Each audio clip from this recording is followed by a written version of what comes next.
trabajadores administrativos y los trabajadores académicos, que tiene que ver, bueno, pues desde cómo el trabajador administrativo siente que es percibido por el trabajador académico, hasta cómo el trabajador académico también siente que hay hostilidad por parte de los trabajadores administrativos y se presentan en determinados espacios, ¿no? Yo creo que esto es producto del mismo sistema. Por eso no me gusta el SPA-UAM, porque contribuye a reproducir este sistema, que es precisamente el que hace que se genere esta hostilidad y esta diferencia en gente que todos estamos contribuyendo a la construcción de la universidad. Entonces, en ese sentido, me parece que hay una reproducción de estas cosas que dañan, como decir, tú no te metas en lo mío, yo ando en lo... Y realmente nunca entender la lógica que nos articula a todos, y que es una lógica que supone muchos problemas. Creo que tocas un punto importante. Hay historias muy ríspidas que tienen que ver también con la propia genealogía del Situam y con la gente que se sintió no bienvenida, etc. Igual en Xochimilco tienen esto mucho más presente. Nosotros, para bien y para mal, nos salva una cierta, yo lo llamo ingenuidad lúcida. Lo de lúcido es como para consolarme a mí misma, ¿no? Pero de alguna manera, porque llegamos a una unidad donde no había toda esta historia todavía, donde la gente con la que nosotros estamos en contacto en el Situam es gente también joven. Entonces, y de alguna forma eso favoreció muchas cosas. ¿Hasta qué punto eso pueda dar pie a un desarrollo más sostenido dentro del propio sitio? No sé, hay que verlo, vamos poquito a poco, pero bueno, algunos estamos en eso. Y sí te doy la razón, es un problema, efectivamente. Gracias. Sí, adelante. No, a ver. Graciela Quintero, compañera de alias Black. No, que hay varios subtextos muy fuertes. Por ejemplo, yo participé en la reforma educativa por las asignaturas en lenguas indígenas. En realidad no es una reforma educativa, es una reforma laboral. El centro central fue la reforma laboral. Y creo que sí, el peor problema de la cuarta transformación para mí es que sí, para mí, yo me esperaba que la dieran, sinceramente. Y ojalá hubiera sido, pero hay un problema mucho más serio atrás de todo esto, y es el tema de un centralismo en México impresionante. La CEP intentó hacer un cambio cuando siempre tuvo el currículum como control. Yo siempre participé en las reformas curriculares en el área de español. La gente que hizo la reforma educativa, finalmente, porque cambiaron 4 veces de directora curricular, no fue una reforma educativa sino curricular en todo caso, en realidad no cambió mucho, es puro palabrerío. Son la misma gente que estuvieron con Olaf Fuentes, cambió 4 veces la directora curricular porque no la podían hacer, y terminaron llamando a la gente de Olaf Fuentes sin Estado. Entonces, en realidad no es muy distinta a lo que tenía antes en términos curriculares, y el gran avance que pudieron haber hecho en términos de descentralización, finalmente, como tú dices, quedó ahí como una cosa dinosaurica, porque por un lado entra la flexibilidad curricular, pero la flexibilidad curricular es lo mismo que la descentralización de hace muchos años administrativa, descentralizan problemas, ¿sí? Y aparte dijeron, como no sabemos cómo hacerle y no vamos a poner dinero en formación, pero eso no es una reforma educativa, porque una reforma educativa tiene que estar acompañada de un montón de cambios, y si no es este bicho que tú dices, ¿no? Pero además el problema es el centralismo mexicano. En México tiene pánico la diversidad. Cuando hicimos las asignaturas en lenguas indígenas, en el 2003, en el 2006 empieza a aparecer, en el 2011 se promulga por primera vez, nosotros pusimos el nombre genérico de asignatura lengua indígena, porque en realidad son 65 lenguas que se pueden convertir en más de 200 por las variantes dialectales cuando realmente son, requieren de procesos distintos, ¿no? Si nosotros en el 2006 hubiéramos puesto lenguas indígenas, entonces hubieran preguntado cuántas, no sale eso, porque la diversidad no es algo que México pueda asumir en este momento. Entonces, cuando ahorita hicimos lo de la asignatura, como decía, lengua indígena, y ya se promulgaron los programas de estudios, antes siempre era un documento que hicimos general al estilo Brasil, de parámetros curriculares, Nuño y toda la bola esa, pues lo primero que hizo fue estallar, porque pues empezó a llamar a gente a decir, pero ¿cuántas son? Y cuando dijeron 250, dijeron flexibilidad curricular. No queremos problemas,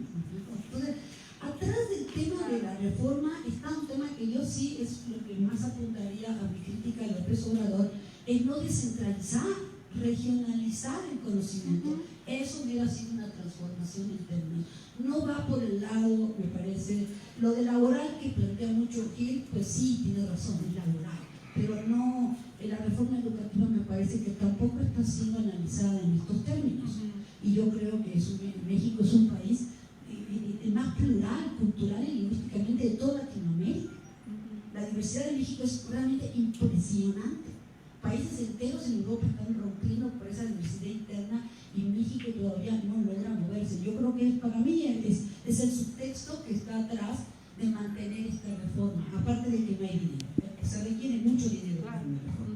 Entonces, la cuestión es una cuestión económica y una cuestión de no poder pensar el Estado de una manera distinta por el pánico al soltar.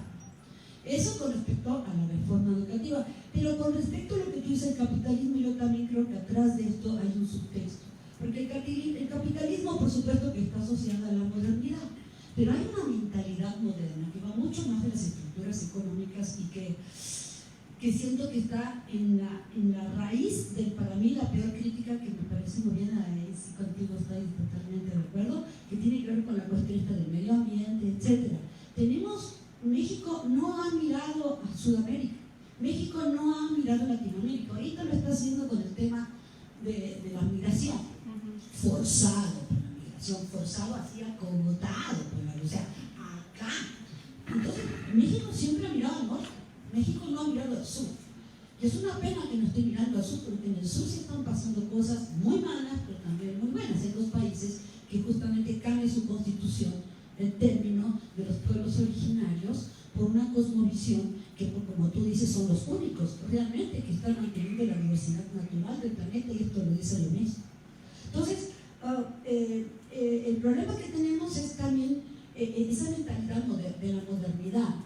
Esa mentalidad de la modernidad que va mucho más profundo porque es de carácter epistemológico, en donde el mundo se concibe, en donde lo natural y lo cultural quedan en oposición. El hombre no se considera como parte de estos procesos naturales, se considera como hijo de Dios y divino, ¿no? Entonces, ahí hay un problema epistemológico que es mucho más profundo, porque es identidad, identidad colectiva, el sujeto humano, ya ni siquiera el sujeto particular en términos de regiones, etc. Entonces, yo creo que ahí la cuarta transformación, el problema que tiene es no mirar hacia el sur y no mirar el problema epistemológico. Y dicho de paso, pues sinceramente, pues yo sí estoy muy molesta conmigo mismo como académica y con los académicos. Yo creo que nuestro papel en México, en los académicos, ha sido bastante nefasto, en términos generales, en términos políticos. ¿Por qué? Porque el PRI no ha comprado solamente a los sindicatos, ha comprado a todo el mundo. Y sí creo que hay privilegiados, y sí creo que hay sistemas en donde no digo que todos, pero digo la academia en general, sí es un órgano de colonización, y que reproducimos muchísimo estas posturas modernas neoliberales desde una cuestión epistemológica. Nuestra construcción del conocimiento y del saber también es hegemónico y también impide la diversidad, también genera este tipo de problemas que te refieres a la reforma educativa, ¿no? Y con respecto a lo del sindicato, también hay otro subtexto, porque yo sí participé y sí estuve mucho con la gente, a mí me gusta estar con la gente. Y cuando estaba con la gente, ellos mismos me explicaron de que el tema también, atrás de la huelga, fue que justamente había una reforma laboral. Había una reforma laboral que suspendía, yo no tengo muy claro este tema, por ahí tú me ayudas, pero que suspendía esta cosa que se pueden abrir ahorita hay mucho más facilidad para abrir muchos sindicatos, etc. Entonces es un problema de los líderes, y yo vi el enfrentamiento entre los líderes en una de las reuniones, así, que echaron a la mitad. ¿Por qué? Porque hay un enfrentamiento, había que posicionarse como líderes porque venía el 1 de mayo y demás, entonces querían aguantar hasta el 1 de mayo y demás para sostenerse como líderes en caso de que se abrieran otras cosas que tuvieran una postura ahí. Eso me explicaban los propios gente del sindicato, ¿sí? Estábamos ahí, ¿no? Entonces, también creo que esta cosa de la reforma laboral tuvo que ver con la huelga y toda esta cuestión de los líderes en un modelo muy corporativo, etcétera, también. Pero sí sí creo que contigo los académicos estamos desesperados de que nos quiten nuestros privilegios, pero yo sí creo que eso es un problema de los académicos, que somos muy injustos y no lo estamos viendo. Tenemos compañeros temporales que se discutió muchísimo en la huelga. Nosotros, los que estamos de base, estamos, como dices tú, todo el mundo está como en una especie de apocalipsis de qué va a pasar. Entonces, pues también, ¿no? O sea, como la poca participación que hemos tenido, realmente un aislamiento y una cosa individual, como tú planteas, que me parece que también tenemos que ser más autocríticos y ver qué está pasando. Entonces, pues unas esos subtextos. ¿Podemos hacer una ronda? Bueno, después de la segunda ponencia, no. Después yo espero ser más preciso en algunas cosas y no extenderme. Primeramente, sería una felicitación por la lucidez y por la posibilidad de tejer y presentar en una obra una serie de cuestiones fundamentales. Yo tomo una de tus últimas frases de la lógica que articula el todo. Hace ratito decías. Tengo la impresión que sin duda ciertas cegueras que tenemos, hablando académicamente y también de parcializar los análisis que solemos hacer. Al escucharte, la primera impresión que tengo es que, por supuesto, no solamente las preguntas que hiciste de decir, bueno, qué relación hay entre reforma educativa, entre lo que es el proceso de los egresados, el papel del egresado, la construcción de la universidad y de otros, la composición, naturaleza del 4T, las condiciones de los proyectos económicos. Es decir, la primera impresión entonces que tengo es muy favorable, es que tenemos parcializado esta comprensión que articula las lógicas de ese todo. Hablo de planos económicos sociales, de reformas y condiciones contextuales, y cuando tú vas comentando esta articulación precisamente que implica el empezar a plantearse cosas fundamentales. Por ejemplo, para mí me quedo gratamente en una invitación de trabajo en ese sentido de construir la universidad desde la noción misma de izquierda. Cuando tú dices, para mí la noción de izquierda tiene que ver con el que el enemigo es el capitalismo. Es decir, el modo en el que finalmente uno de los efectos fundamentales es la individualización. Y tenemos una individualización académica, como tú lo mencionaste, con los premios sistemas que se dan de becas.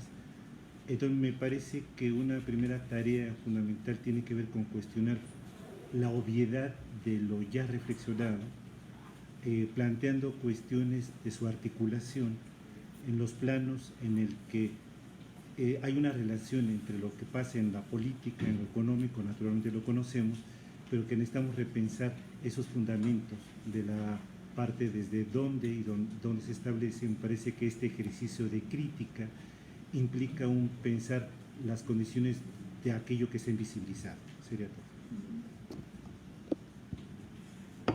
¿Alguna pregunta? Sí, un comentario. Bueno, una de mis como inquietudes, ¿no?, al respecto de toda la huelga en todo este periodo ha sido el papel del estudiante durante la huelga, ¿no? Y creo que es relevante traerlo acá porque mayoritariamente somos estudiantes que estamos en este auditorio. Entonces, de cierta manera hay como cierto, ¿no? O sea, yo he escuchado a compañeros, a organizaciones, en diferentes espacios, ¿no?, que los estudiantes no se ubicaban en un espacio concreto en la huelga, ¿no? Como cuál era la participación que el estudiante podía tener, qué lugar podía ocupar el estudiante, ¿no? No había como un espacio concreto, ¿no? Y otros lo elaboraban o lo utilizaban en espacios de redes sociales, ¿no?, criticando al sindicato de diferentes maneras, ¿no?, o organizándose, ¿no? Se generó mucha organización también por parte de estudiantes, ¿no? Entonces, más allá de ser los próximos trabajadores, ¿no?, en este mismo momento, ¿no?, seguimos siendo estudiantes, ¿no?, y somos parte de esta universidad. Entonces, me gustaría saber qué papel el estudiante en todo este proceso de huelga, ¿no? Y de poshuelga, por llamarlo de alguna manera. Sí, por favor. Bueno, nada más voy a hacer dos breves comentarios a lo que me dijeron y te respondo rápidamente. Primero, estoy de acuerdo con la primera intervención, Blackie. Simplemente me gustaría señalar algo. Mi énfasis, estoy de acuerdo contigo en esta genealogía de la modernidad es muy compleja, pero sí es ciertamente, mi énfasis en el capitalismo tiene que ver lo siguiente. Ciertamente, si nos vamos al lado de Marx, las políticas que se basaron en Marx a nivel de naturaleza o ambiental fueron también bastante desastrosas. Yo eso, o sea, y mira que tengo amigos que quiero y es como nuestra pugna todo esto, ¿no? Pero ¿cuál es la diferencia fundamental? Que igual, exactamente igual que también hay expolio de la naturaleza, algo sí tenían las políticas de raíz marxista u obrera, que era la defensa de los derechos colectivos. Lo que vemos en el capitalismo es un expolio, una explotación basada además en un individualismo que por lo tanto fragiliza más a los sujetos a la hora de intentar proponer alternativas o de defensa. Por eso no tenemos un imaginario para salir del capitalismo, pensamos que esto es todo lo que hay, y eso tiene que ver pues con lo que me comentaba Tomás, es decir, este individualismo, esta atomización nos hace ser sujetos que como estamos aislados no podemos conectarnos con otros ni tampoco podemos conectar gran cosa afuera de nosotros, entonces siempre tenemos esta idea de una visión muy parcial y además cosas que no han sido ni conectadas, ni cuestionadas, ni puestas en evidencia, precisamente porque estamos tremendamente fragilizados. Es una de las cuestiones más perversas de este sistema, que no tenemos claro que se pueda salir de él, que lo estamos convirtiendo en un sistema como si fuera un destino totalitario y no producto de contingencias históricas que pudieran ser perfectamente transformadas y modificadas, ¿no? Eso es un grave problema. Y bueno, la otra cuestión que tú estabas comentando que me parece muy interesante, ¿cuál es el papel de los alumnos? Pues yo creo que eso yo demando que los alumnos lo respondan. Ustedes tienen que responder. Yo lo que les invitaría es a que piensen, o sea, si me permiten hacerles una invitación, piensen su idea de universidad. Ustedes no son clientes de un servicio, aunque a veces los mismos profesores o algunos de nosotros contribuyamos a hacerlos sentir así.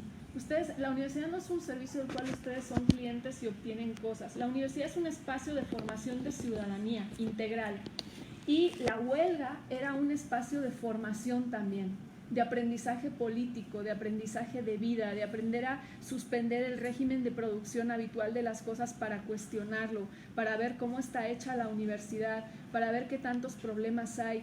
Yo estuve muy en contra, y lo estoy totalmente, y lo voy a decir aquí, de cómo se manejaron muchas cosas en la huelga con la famosa, ¿qué era? ¿La burocracia o la nómina dorada? Nómina dorada. A mí no me parecía eso de personalizarlo, porque creo que hay que verlas por una cuestión, creo que no ayuda al análisis, o sea, la gente cree que Pepe es un maldito. Y ahí se le acaba ¿sí me explico? Entonces, me parece que no ayuda al análisis, que no ayuda a entender la complejidad de problemas estructurales y de que va más allá de Pepe o de Juanito y de quitarlos y de que se recorten el sueldo. Esa es una solución muy básica y muy burda, aunque pueda ser necesaria para tranquilizar las aguas. La cuestión es, vamos a pensar de fondo cuáles son las prioridades de la universidad y a qué se están destinando los recursos.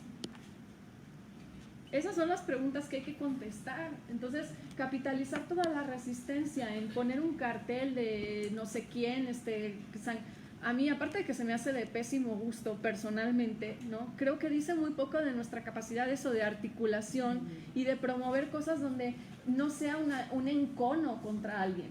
Muy justificado, ¿no? Cada quien es capaz de tener los enconos que quiera, yo en eso no me meto, pero creo que hacer política a partir de ahí es muy poco productivo. Entonces, en ese sentido, hay que pensar, o sea, una de las lecciones, volviendo a hablar del marxismo, es pensar en estos términos estructurales de clase y de pensar por qué los funcionarios de la universidad se tienen que parecer a los funcionarios políticos, que es así como de estas cosas de dejan de producir 2 años, entonces durante 2 años tienen que tener, y que es algo que ninguno de ellos le preguntaron, oye, ¿tú quieres que te pase esto? Llegaron y es una estructura que está así porque para la gente es lo natural o lo evidente, es esa naturalidad y esa evidencia la que tenemos que cuestionar si queremos que nuestra universidad cambie, ¿no? hay que ir más allá, más de fondo. Entonces, el papel de los estudiantes, yo les diría, piensen su universidad como algo que no es algo que les proporciona un servicio y un título, sino que les está formando de manera integral, les está preparando para saber que tienen derechos y que tienen responsabilidades, y para saber que la universidad no es algo que está construido ya y ustedes se limitan a habitar, es algo que ustedes también tienen la responsabilidad de construir con nosotros. En Coajimalpa tuvimos, algunos alumnos se acercaron a este grupo de discusión con los trabajadores administrativos y luego hemos tenido acciones con ellos, pero yo siempre les insistía lo siguiente: ustedes tienen que tener su propia acción independiente de sus profesores, porque un día me van a querer escribir una carta a mí. No, la profesora, no, entonces tienen que tener independencia y sentir que tienen las herramientas y las armas para ser gente capaz de luchar por lo que cree. Y si logramos hacer eso, algunos profesores estaremos muy contentos, facilitarles ese camino. Es lo que puedo decir. A mí se me ocurre, bueno, ahorita estaba haciendo una lectura de Jacques Rancière, que habla del gasto ignorante, y en como su concepto principal, que es la emancipación, estaría muy difícil, o bueno, hablando de esta plusvalía, como también en la ganancia, digamos, del título y de la graduación, pensarse o salirse de ahí, ¿no? Digamos, maneja que todos tenemos inteligencias iguales, pero distintas voluntades, ¿no? Digamos, si nuestra voluntad está puesta, digamos, como en traumas de necesidad, es decir, como el que tiene acceso a la universidad pública muchas veces hace un pago, ¿no? Y digamos, aquí en la UNAM no se paga tanto, ¿no? La necesidad de trabajar también fuera de la universidad, porque el alumno también es un trabajador, ¿no? O sea, y la ganancia es esta, el irse graduando quizá, ¿no? ¿Cómo salirse de ahí si existe la evaluación, ¿no? Y pensar en que la libertad de cátedra está más puesta en la cátedra que en la libertad. Pues no lo sé, yo no tengo las respuestas a la mano, yo lo que tengo es la idea de que estas cuestiones hay que pensarlas colectivamente y que hay que dedicarnos tiempo a pensar colectivamente, y que las cuestiones respecto a los alumnos se tienen que escuchar mucho a los alumnos, porque son quienes de alguna forma tienen inquietudes y quienes están padeciendo en esa posición de alumno, ¿no? Entonces, en ese sentido yo no les puedo decir qué es, y además ni puedo ni creo que sería bueno hacerlo aunque pudiera, ¿no? Pero porque creo que es una tarea de ir construyendo todos en colectivo y en común. Quizá no sepamos, pero ya nos estamos empezando a formular preguntas, y eso creo que es importante. Sí, es como la dificultad, ¿no? Hablando de la revolución, pues como dar la vuelta y llegar al mismo punto. Yo quisiera tomar el micrófono un tantito, Sí. porque también suelo dar conferencias. No, es que estás planteando cosas que creo que venimos trabajando desde hace tiempo. Con la huelga, para nosotros estas discusiones que aquí plasmas han sido reiterativas, ¿no? Y como dices, creo que no tenemos respuestas, cada vez tenemos más preguntas, y creo que eso es lo más interesante de esta discusión de la huelga, de nuestro lugar en la universidad. Simplemente una nota sobre el Estado. Yo creo que efectivamente estamos por redefinir nuevamente, cuando hablamos de Estado, ¿a qué nos referimos?, ¿no? Yo vengo trabajando desde hace tiempo la idea de un Estado criminal, que es muy poco aceptado en los términos académicos o en los lugares académicos, porque nadie habla de eso. Se habla de un Estado providencia, se habla de un Estado, hasta como lo decía Buscaglia, ¿no?, con vacíos de poder o fragmentado. Yo creo que el verdadero Estado que hay que derribar es el Estado criminal que todavía está presente en México. Lo estamos viendo con la Policía Federal, ¿no?, como brincaron luego que no se quieren integrar a la Guardia Nacional. Y tiene que ver con el proyecto educativo del que hablas, ¿no? Si cuando pensamos en un proyecto educativo hay que pensar en el Estado, si el Estado tiene que proporcionarlo, qué tipo de proyecto tendría que ser y cuál sería la participación activa de los estudiantes en proponer ciertas formas de aprendizaje, ciertas maneras de estar en la universidad y ciertos proyectos de participación social, lo que estaba diciendo la doctora en términos de cómo sí les atañe la reforma laboral es contundente, ¿no? Se acabaron los gremios, se acabaron las comunidades, se acabaron los contratos colectivos y el individualismo vulgar, feroz, salvaje, se impone sobre las comunidades y sobre lo colectivo, que creo que es lo que pasó en cierto sentido en la UAM con la huelga ahora, ¿no? Yo soy egresado de la UAM de la segunda generación.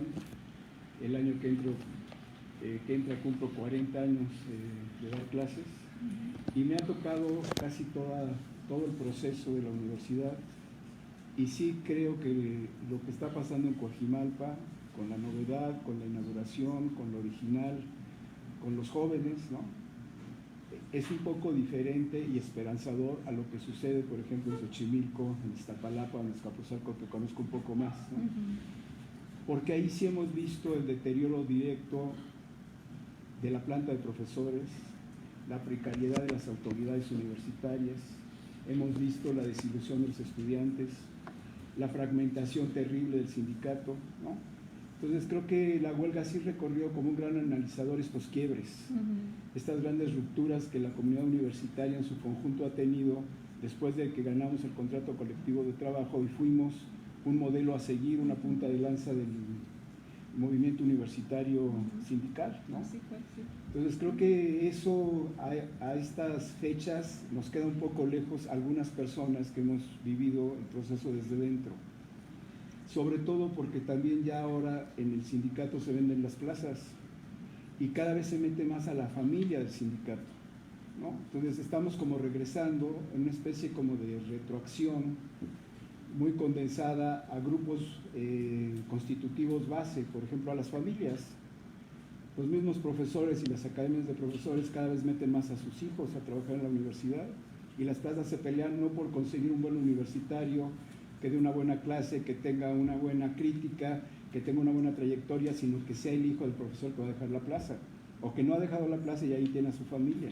Lo mismo está pasando con el sindicato, ¿no? De pronto ves ahí que está la señora con la hija, con la abuelita, y todos pasaron por ahí, y a muchos de ellos compraron la plaza, y muchos profesores vendieron su firma para que entraran esos compañeros sindicalizados a la universidad. Entonces creo que ese es un nivel de corrupción que también es digno abrirlo para poder, como comunidad, de manera crítica, entrarle a ver realmente cuál ha sido la decadencia de la universidad en casi 45 años de existencia, ¿no? El otro tema que quiero tocar rápido es la cuestión de la izquierda. Creo que vivimos actualmente en un país con una izquierda sumamente desdibujada, y lo que suponíamos que era la izquierda que representaba López Obrador cuando empezó el Arca de Noé a subir a todo tipo de partidos, a todo tipo de personajes para navegar en ese mar, ¿no? Nos dimos cuenta que la izquierda se había diluido y lo poco que quedaba, quién sabe dónde está. Y creo que si algo les corresponde, ahí sí le digo a los estudiantes, hacer de su proceso profesional es un proceso crítico de izquierda, ¿no? Que se oponga al Estado, que se oponga al poder, que se oponga al neoliberalismo, que se oponga a que los contraten individualmente y luego los corran, ¿no? Con esta idea que ya se está dando, en donde si no convienen a cierta empresa, a los 6 meses los corren y no les dan ningún derecho laboral, ¿no? Y eso ya lo van a vivir ustedes, ¿no? Creo que hay mucho resentimiento en el país que está metido en el currículum oculto de la universidad. Algo que también reventó dentro de la universidad es el gran resentimiento que tenemos los que supuestamente ganamos mucho con los que realmente ganan poco, muy poco. Entonces, como dice la doctora, no es una cuestión nada más de una separación entre salarios, una gran desigualdad, es un gran vacío. Es una cuestión verdaderamente trágica lo que sucede en la universidad como un laboratorio social, como institución que reproduce todos los movimientos sociales de afuera y que ahí mismo se están generando, ¿no? Entonces creo que esa es otra cuestión importantísima que en algún momento tenemos que mirar. Tengo varios comentarios, pero voy a terminar porque quiero dar la palabra.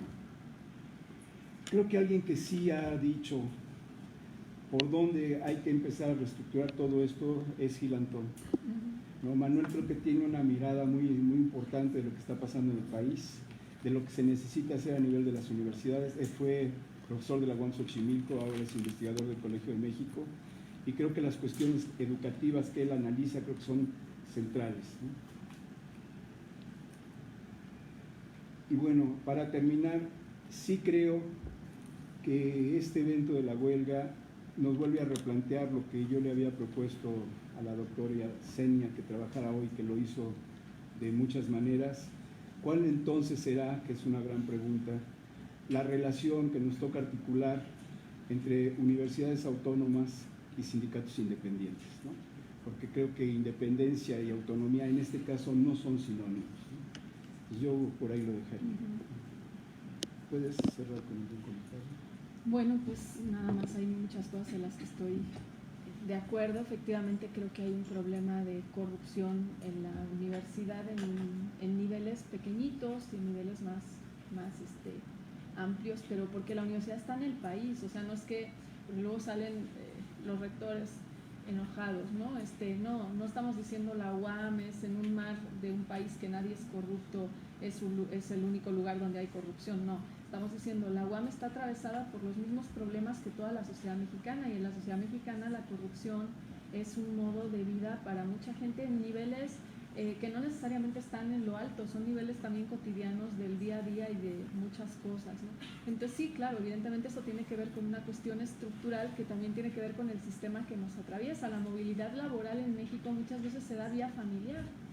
¿Por qué se da así? Pues a lo mejor porque no hay oportunidades para mucha gente si no es de esta forma. Es como un sistema que se retroalimenta y que se muerde la cola. Entonces, sí, lo que digo siempre es hay que ver las soluciones y las causas a nivel estructural y a nivel, entendiendo que nos atraviesa a todos como comunidad, que no hay nadie que pueda decir a mí esto no me interesa o a mí esto no me importa. Efectivamente, las prácticas de corrupción que se habían podido dar en el sindicato han tenido que ser con anuencia de la universidad, sea por acción o sea por omisión, porque en las plazas firma el sindicato y firma la representación de la universidad. Entonces, hay una corresponsabilidad ahí. Repito que solo estalla la huelga al decir que el sindicato es corrupto, pero mientras sigues manteniendo, según estas prácticas de corrupción sin hacer absolutamente nada. Entonces, aunque solo sea en ese nivel, ya no podemos decir que seas inocente, ¿no? Entonces, sino que hay una cuestión como más compleja. En cualquier caso, como digo, creo que hay que atacar esto porque es un problema que nos concierne absolutamente a todos y que nos concierne a todos socialmente y por supuesto a nivel universitario, ¿no? Y efectivamente esto supone muchas tensiones. En respecto a lo último que señalabas, que es lo que quería yo, eso es un reto. Efectivamente es muy distinta a la autonomía de la independencia. Puede ser una universidad autónoma y mantener una relación totalmente corporativa con el Estado. La idea que yo he estado defendiendo, que yo pretendo defender, es que esto no debe de ser así. Es decir, debemos de tener sindicatos fuertes, democratizados o organizaciones que luchen por los derechos colectivos. Y la palabra sindicato no les gusta. Yo le tengo todavía cierto cariño por toda la historia de la lucha obrera que representa la palabra sindicato con todos sus bemoles, ¿no?